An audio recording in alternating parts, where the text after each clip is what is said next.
मेहता का उल्टा चश्मा।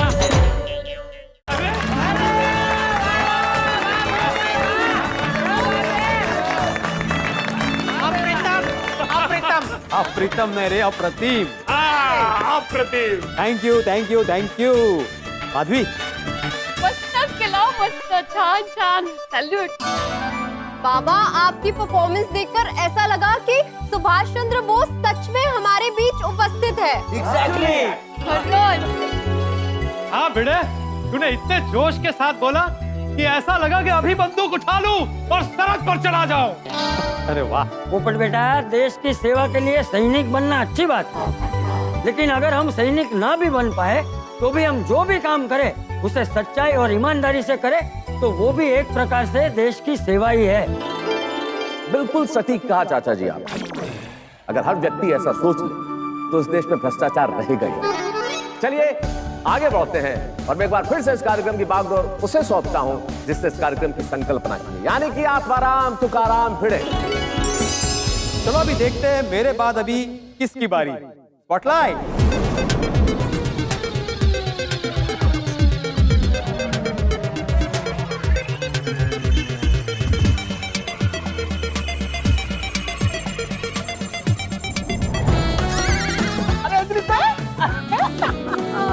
आपको बता दो क्या बनी हो। चलो ऑल द बेस्ट।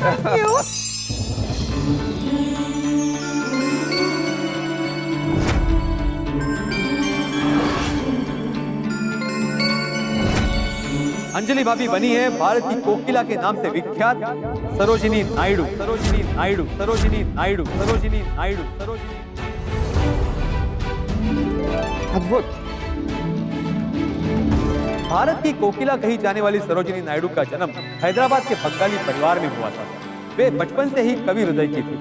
उन्होंने अनेक भाषाओं में कई कविताएं लिखी। उन्होंने गांधी जी के सविनय कानून भंग, असहकार आंदोलन, क्विट इंडिया मूवमेंट हर आंदोलन में हिस्सा लिया था। उन्होंने हमेशा महिला सशक्तिकरण की बात की। महिलाओं को हर काल में, हर दौर में सशक्त बनते जाना होगा। जब महिलाएं सशक्त होगी तभी तो हमारी पीढ़ियां, हमारा देश सशक्त होगा। देश की एकता और भाईचारे के बारे में जब उनसे पूछा गया तो उन्होंने कहा, सच्चा धर्म वही है जो इंसान को इंसान से जोड़े, और वो धर्म है भारतीयता,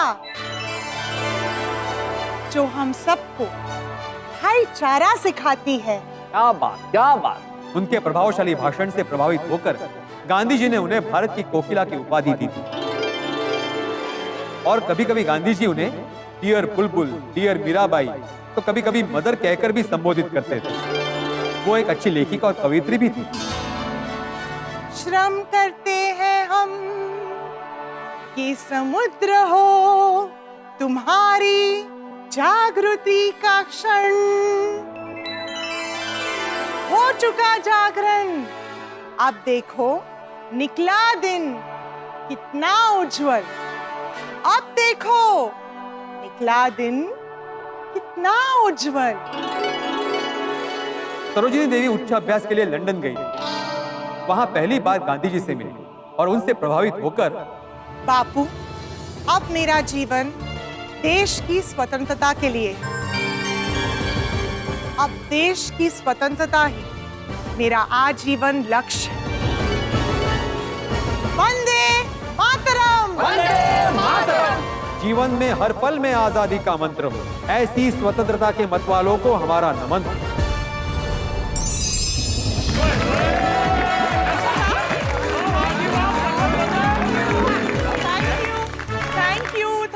थैंक यू एवरीवन। भाई वाह अंजलि, वाह, क्या बात।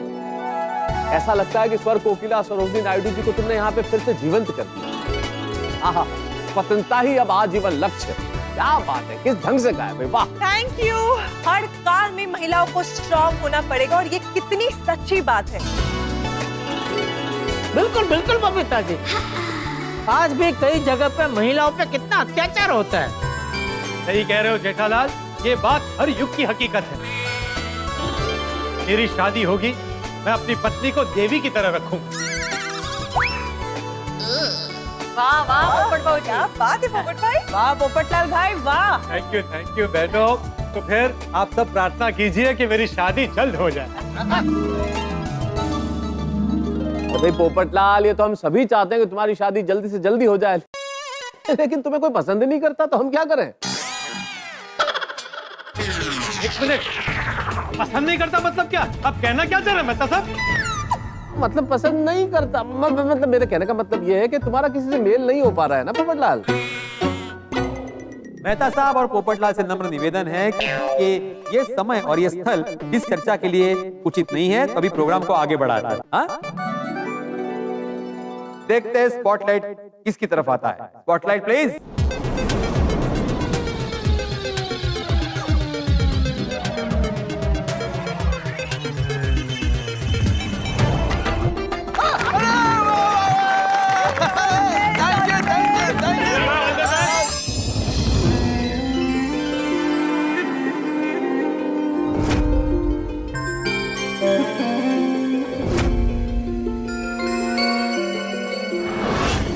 हमारे साइंटिस्ट अय्यर बने हैं पिंगली वेंकैया जी। वेंकैया जी, वेंकैया जी, वेंकैया जी।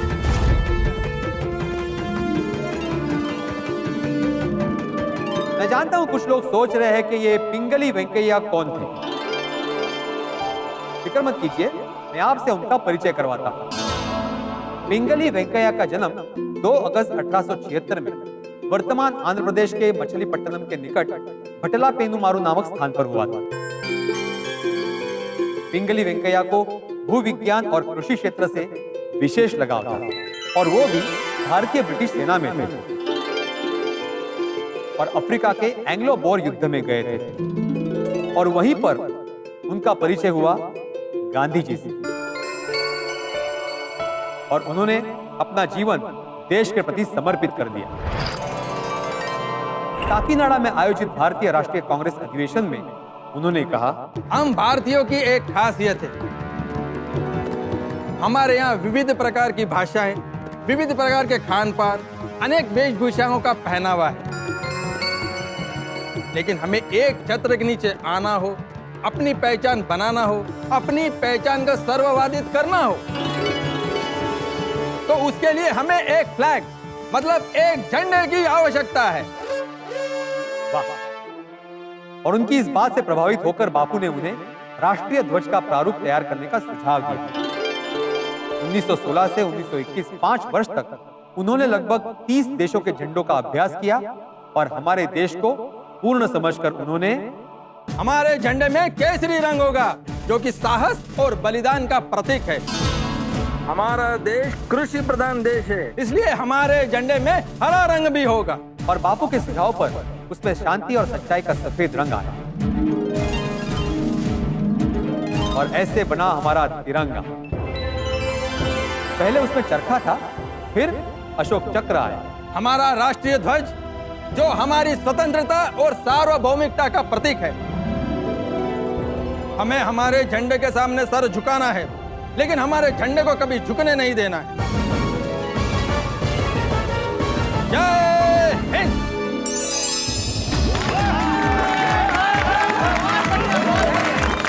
एकदम खाखा। थैंक यू नंद्री नंद्री रुम्बा नंद्री, थैंक यू। हमारे भारतीय झंडे के प्रारूप में अमूल्य योगदान देने वाले स्वतंत्रता सेनानी पिंगली वेंकैया जी को शत शत नमन। उन्होंने जो रूप दिया, तो आज हम यही कह सकते हैं कि विजयी विश्व तिरंगा प्यारा, झंडा ऊंचा रहे हमारा। पिंगली वेंकैया जी अमर रहे, अमर रहे, अमर रहे। क्या बात है अय्यर, सुपर बैग। हमें पिंगली वेंकैया जी के बारे में कितना कुछ जानने को मिला है आज। हमने सबके बारे में स्कूल में पढ़ा तो था, लेकिन हम भूल जाते हैं। ये सब हमें फिर से याद दिलाने के लिए thank you so much. Thank you, thank you.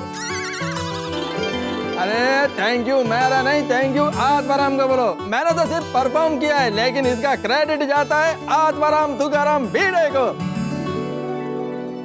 वाह भिड़े वाह, तूने इतिहास के माध्यम से हमारे स्वतंत्र सेनानियों की काफी दुर्लभ जानकारी हमें याद दिलवाई। सच में करेक्ट करेक्ट। धन्यवाद धन्यवाद पोपटलाल, धन्यवाद। मैंने तो सिर्फ कार्यक्रम की संकल्पना की है। ये जो महान काम राष्ट्र के राष्ट्रभक्तों ने किए हैं, उनके सम्मान में अर्पण किए गए हमारे तरफ से श्रद्धा सुमन। भिड़े आज बहुत भारी भरकम शब्द वापर रहा है। क्यों? समझ में नहीं आया? नहीं थोड़ा ऊपर से गए। हाँ, कौन सा शब्द समझ में नहीं आया? ओ, संकल्पना या संकल्पना नहीं, संकल्पना मतलब परिकल्पना, समझा? और कौन सा शब्द समझ में नहीं आया? वो सुमन श्रद्धा। सुमन श्रद्धा नहीं थी, श्रद्धा सुमन मतलब श्रद्धा के फूल। अच्छा ठीक है। तो अभी आगे बढ़ते हैं और देखते हैं अगली बारी किसकी है। स्पॉटलाइट।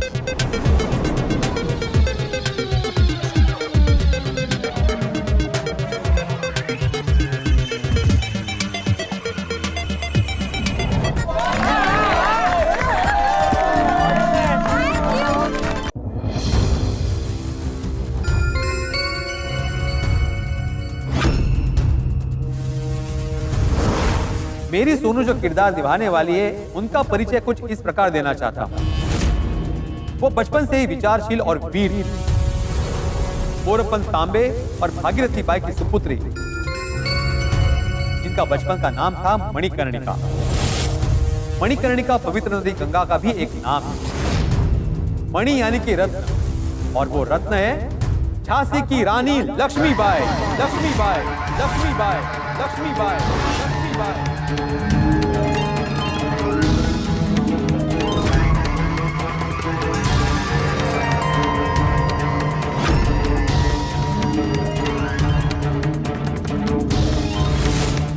मनु ने बचपन से ही शस्त्रों की तालीम ली थी।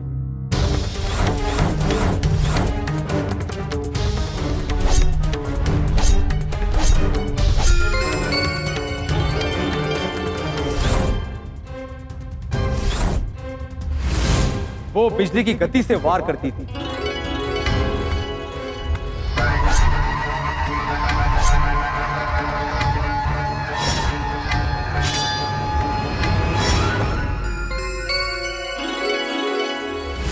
दुश्मन कोई दाव सोचे, उससे पहले हमें उसे धूल चटा देनी चाहिए। बचपन में जब उनके मित्र नाना उनको चिढ़ाते थे कि तुम हाथी पर नहीं बैठ सकती, तब उन्होंने क्या कहा था? याद रखना, एक दिन हमारे पास अपने खुद के हाथी होंगे, वो भी एक नहीं 10-10। और सच में ऐसा हुआ। 14 साल की उम्र में उनकी शादी झांसी के राजा गंगाधर राव से हुई और वो झांसी की रानी बनी। और फिर अंग्रेजों की कुटिल नीति से उन्हें झांसी छोड़नी पड़ी। अंग्रेजों, ये छल कपट से तुमने हमारा राज्य तो छीन लिया, पर याद रखना, ये रानी कभी नहीं हारेगी। कसम है मुझे, मैं अपनी आखिरी सांस तक अपनी मातृभूमि के लिए लड़ती रहूंगी। उनकी ये ललकार हर तरफ गूंज उठी। मैं अपनी झांसी नहीं दूंगी।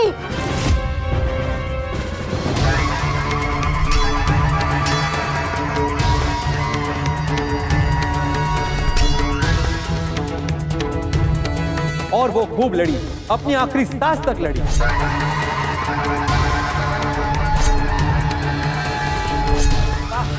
तेरा स्मारक तू ही होगी, तू खुद अमिट निशानी थी। बुंदेले हर बोलो के मुंह, हमने सुनी कहानी थी।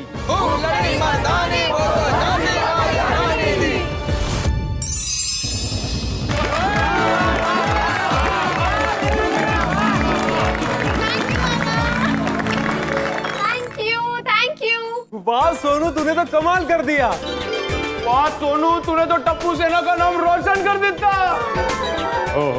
सोनू, तेरे परफॉर्मेंस के लिए there is only one word, लाजवाब। अरे भाई, कोई मुझे तो बोलने दो। अंकल, मेरे बाद सोनू अप्रतिम, अप्रतिम। वही तो बोल रहा था मैं, अप्रतिम सोनू वाला, अप्रतिम। वाह, सुंदर सुंदर, मस्त सोनू। थैंक यू ये सोनू दोनों हाथों से तलवार चला रहे थे तो ऐसा लग रहा था कि स्वयं रानी लक्ष्मीबाई यहाँ पर आ गई। खरेखर तू कितनी बहादुर थी, बहुत बड़ी वीरांगना थी। इस पर मैं कहना चाहता हूँ, स्त्री शक्ति थैंक यू। स्त्री शक्ति की बात चलिए तो सिर्फ यही कहना चाहूंगा कि स्त्री तो स्वयं शक्ति ही है। इस शब्द में ही शक्ति है। दुनिया में हर चीज को परिभाषित किया जा सकता है, लेकिन मातृत्व को परिभाषित नहीं किया जा सकता, स्त्री के बलिदान को परिभाषित नहीं किया जा सकता। और हमने देखा कि हमारे स्वतंत्रता आंदोलन में न केवल स्त्री शक्ति ने, महिलाओं ने, नारियों ने हिस्सा लिया, बल्कि पुरुषों के कंधे से कंधा मिलाकर आगे बढ़े। एक क्षण को महसूस नहीं होने दिया कि वो कहीं से कमजोर है।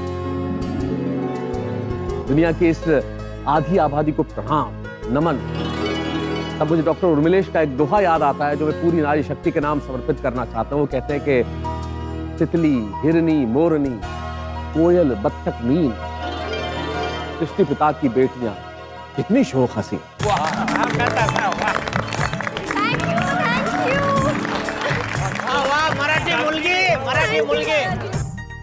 अब मैं बुलाना चाहूंगा, मैं नहीं, स्पॉटलाइट बुलाना चाहेगा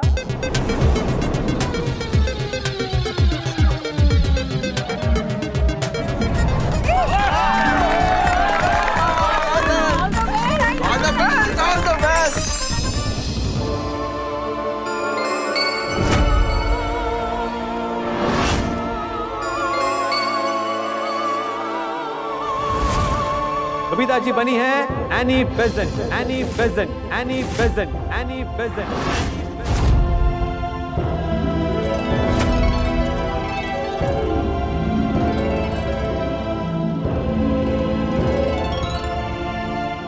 क्या बने हैं? Doctor Annie Besant.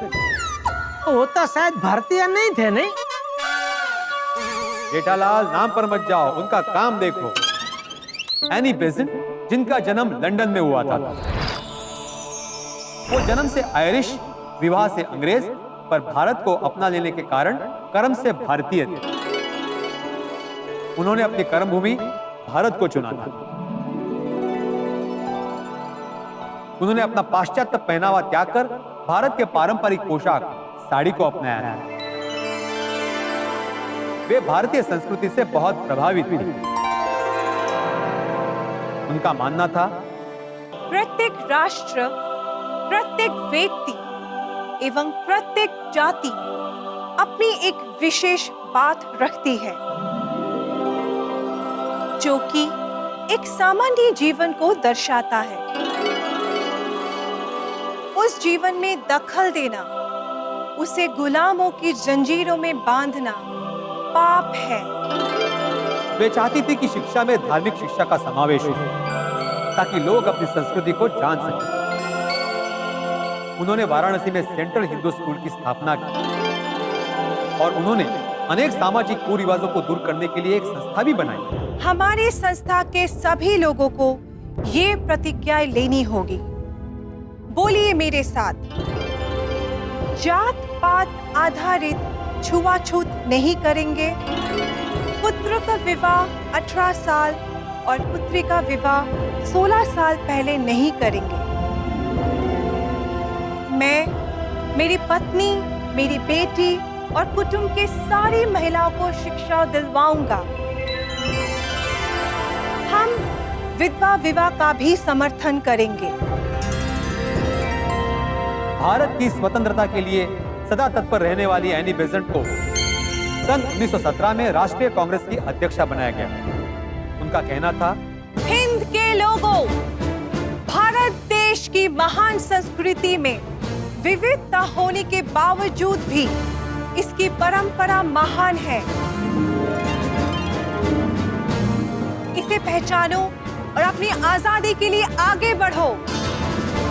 बोलो मेरे साथ, भारत माता की जय।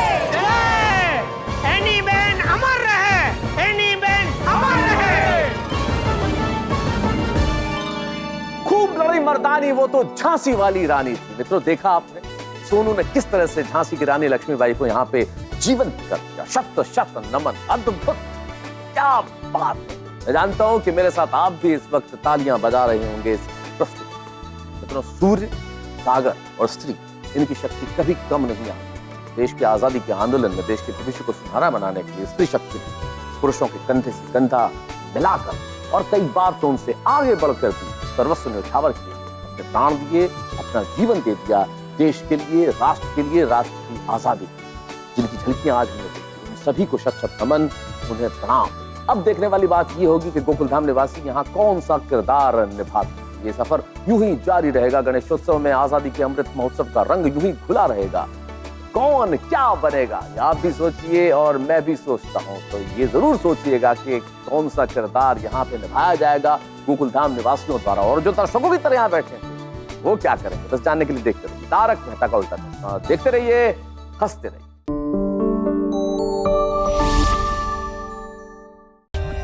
For more updates, subscribe to our channel, click the show links and enjoy watching the videos.